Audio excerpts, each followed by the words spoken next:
So you've got a new book out, right?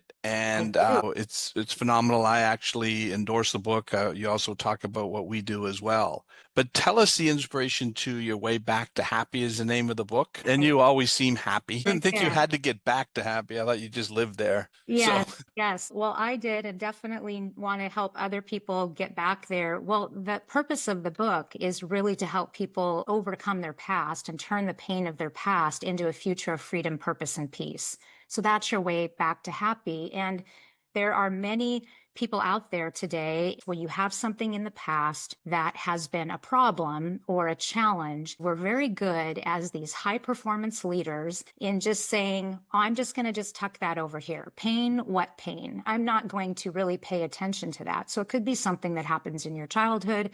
It could be a challenge that happens in your adult life. And whatever it is, you tend to just kind of tuck it over here in this little box and you think that it's done. But as you and I both know, that's not the way trauma works. And it can become unresolved trauma within the body that's going to show up in one way or another. So how I came to write this book really came out of my first book. So the success lie, I talked about the lies that people buy into, either the circumstances of their life or the pace in which they're living. And one of those lies is, I can't get beyond my past. And that just simply isn't true, or you're not even facing it. So that book really delves into unresolved trauma and how it can show up in your life as it did in mine. yeah, and that's one of the things that I talk about, a lot. And one of the things I've just publishing two studies on exactly that. So people don't understand how much trauma is affecting them. They'll think, okay, yeah, I'm dealing with it, or I get a little bit of anxiety or depression here and there. But what I'm showing in the study is we have two defense systems for us as our body and our brain.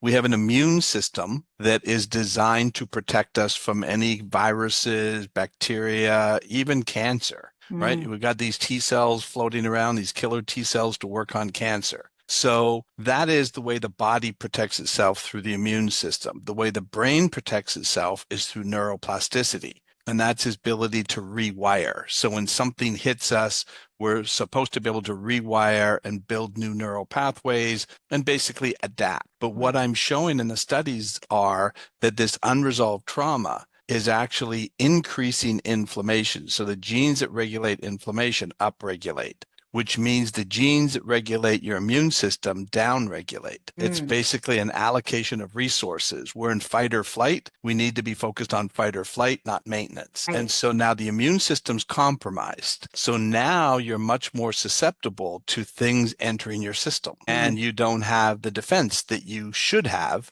because it's compromised. And then all of a sudden, you've got this huge gap in between the inflammation and the immunity, and we get sick. So I use the analogy of take the US military, the greatest military in the world, but spread it out over 150 countries. And then we get attacked on our homeland. We probably fall mhm, because we don't have enough defense. right. And then Right. the neuroplasticity is that ability to rewire and reset. The genes that regulate neuroplasticity also are downregulated. So now your two best defense systems to protect you are compromised. Right. But Right. when the trauma gets resolved, and what we're proving in the study is we're increasing immunity by almost 100%. And Mhm. so the naive CD4 T cells, for example, increase, one particular person 113%. Now, those are the cells that basically are going to recruit and discover the cancer in your system and then start to train the system to fight it. But if you've got low naive T cells, chances are it's not going to recognize the danger. And Right. so we're seeing that much of a change in immunity, and then neuroplasticity, we're seeing increase by as much as 46%.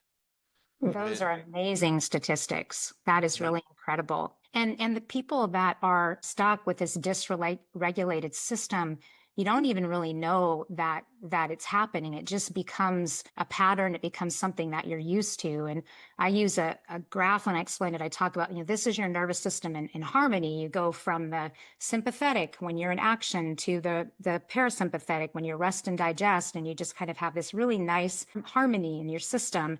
But then when you continue to have these traumas, your body goes into that sympathetic and it stays up there, and you're just stuck in that area. And people don't even realize that they're stuck, like you said, in that fight or flight. And they're just operating that way. They're used to the suffering, if you will, and because it's comfortable. That's what they know, because it's just happened over and over. And it feels normal. It feels normal.